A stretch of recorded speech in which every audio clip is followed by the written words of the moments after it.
Selamat datang di video pertamaku. Hari ini aku mau ceritain pengalamanku belajar buat JLPT N2. Jadi, bulan Desember lalu, aku ikut ujian bahasa Jepang yang bisa dikenal JLPT atau bahasa Jepangnya Nihongo no Ryokushiken. Itu aku ikut yang level N2.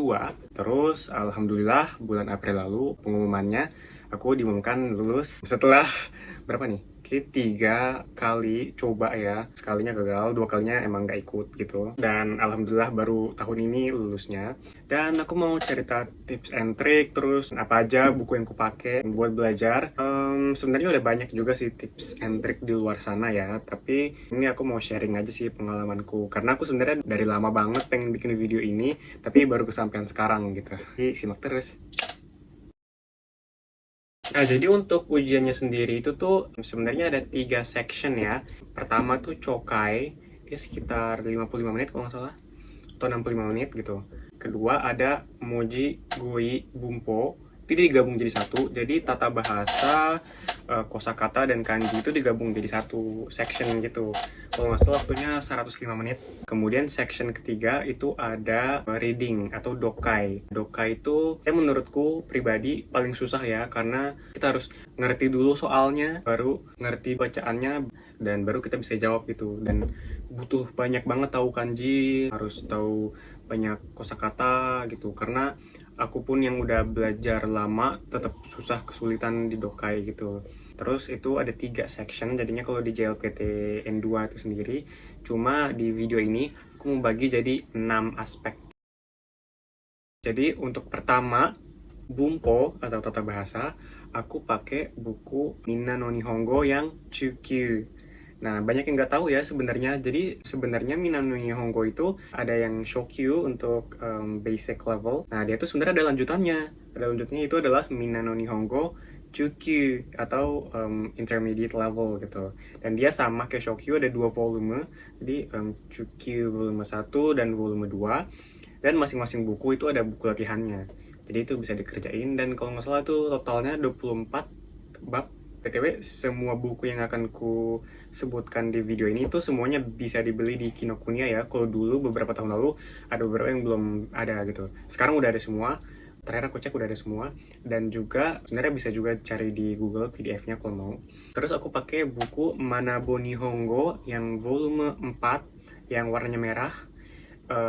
Dan ada juga buku latihannya juga, ada workbooknya gitu.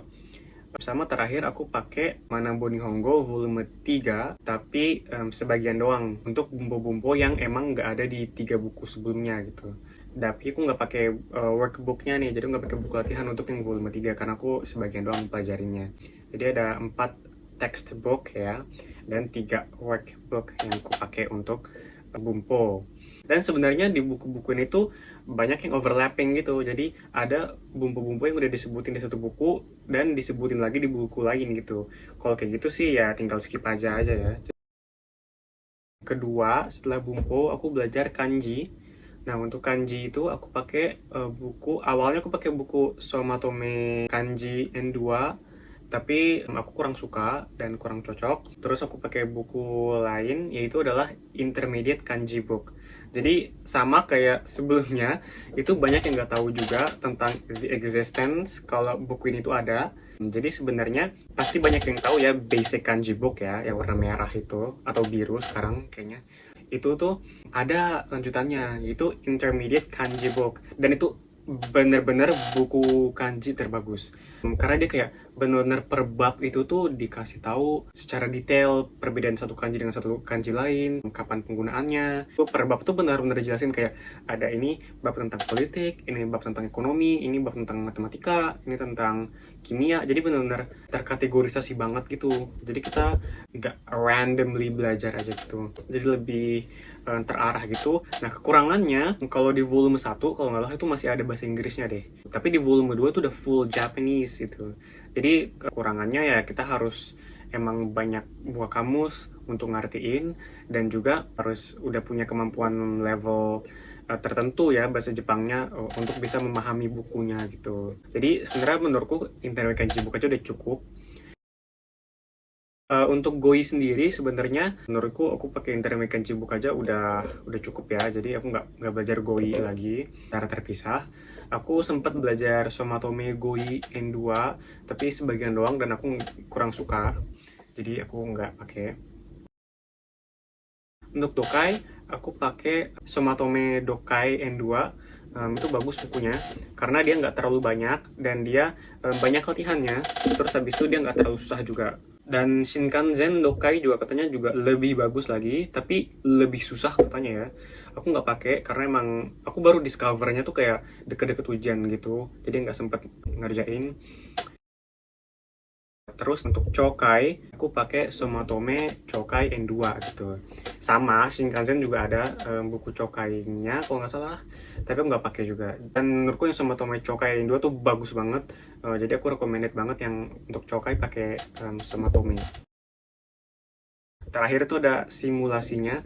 Jadi untuk simulasinya itu aku pakai 6 buku simulasi ya. Yang pertama itu aku pakai Gokaku Dekiru N2. Itu bagus banget karena dia benar-benar difokuskan per sectionnya. Jadi misalnya Kanji Mujugoi Bumpo itu benar-benar per subbab itu tuh ada latihannya gitu. Jadi sebenarnya tuh ada polanya ya. Jadi untuk Bumpo tuh aku nggak hafal, tapi kayak untuk nomor sekian sampai sekian itu tuh bumbu tentang apa, untuk sekian sampai sekian tuh gimana. Nah jadi kayak ada polanya gitu, dan dia di Gokaku Dekiru itu tuh benar-benar dari subbab, misalnya bumpo itu dia dibagi-bagi lagi dan benar-benar banyak banget latihannya, dan itu bagus untuk ngelatih kita ngelihat pola soal, terekspos dari banyak jenis soal gitu.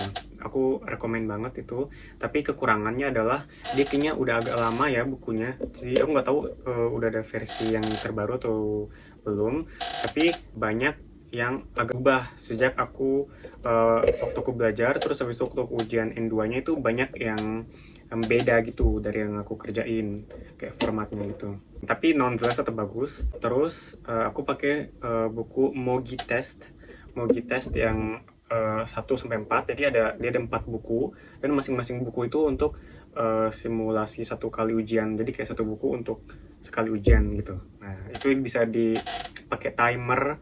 Nah saranku itu ya pakai timer, terus habis itu ngerjainnya seolah-olah beneran ujian, jangan buka kamus, nggak boleh ada distraction, benar-benar fokus. Itu ada 4 buku, aku kerjain semua. Sama terakhir itu ada buku Japan Foundation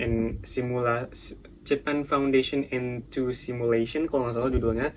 Pokoknya buku N2 yang dari Japan Foundation. Itu juga bagus, tapi aku nggak sempet nyelesain semuanya karena aku benar-benar ngerjain kayak H-2 ujian. Tapi itu bagus juga karena dia yang paling update ya, paling mirip sama soal ujian yang terbaru. Terakhir, bisa juga pakai soal-soal tahun lalu kalau kalian dapat di internet. Nah, jadi itu yang aku pakai. Jadi in total ada banyak bukunya yang kalian bisa pilih sebenarnya dari di luar sana, dan kalian bisa cari yang cocok buat kalian ya.